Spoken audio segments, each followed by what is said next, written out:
അതെ അതെ.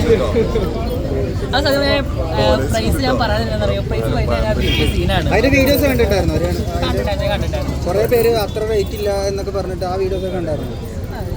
അവർക്ക് എന്തുവേണേലും പറയാം. എൻ്റെ അടുത്ത് ഓൾറെഡി അതിൻ്റെ എഡിഷൻസ് റിങ്സ് കൂടുന്നതനുസരിച്ച് എമൗണ്ട് കൂടും.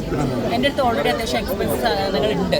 ഞാൻ ബ്രാൻഡ് യൂസ് ചെയ്യുന്ന വലിയൊരാളാണ്. ഞാൻ ബ്രാൻഡഡ് ബാഗുകൾ, ബ്രാൻഡഡ് വാച്ചുകളൊക്കെ എനിക്ക് ഭയങ്കര ഇഷ്ടമാണ്. അപ്പോൾ നമ്മളത് ദുബായിലുള്ള സമയത്ത് നമുക്കത് വാങ്ങാൻ കുറച്ചും കൂടെ എളുപ്പമാണ്. നാട്ടിൽ വെച്ച് നോക്കുമ്പോൾ ആ എമൗണ്ടിൽ നമുക്ക് വാങ്ങാൻ കുറച്ച് പ്രശ്നമായിരിക്കും. പക്ഷേ ദുബായിലാകുമ്പോൾ നമുക്കൊരു 4-5 മാസത്തെ സാലറിയിൽ നിന്ന് കുറച്ച് മാറ്റി വെച്ചാൽ നമുക്കത് വാങ്ങാൻ നടക്കണം. നമ്മൾ എനിക്ക് അവിടെ ആ സമയത്ത് ഉണ്ടായിരുന്ന സാലറി വെച്ച് നോക്കുകയാണെങ്കിൽ എനിക്കത് ഒരു സാലറി കൊണ്ട് തന്നെ വാങ്ങാം.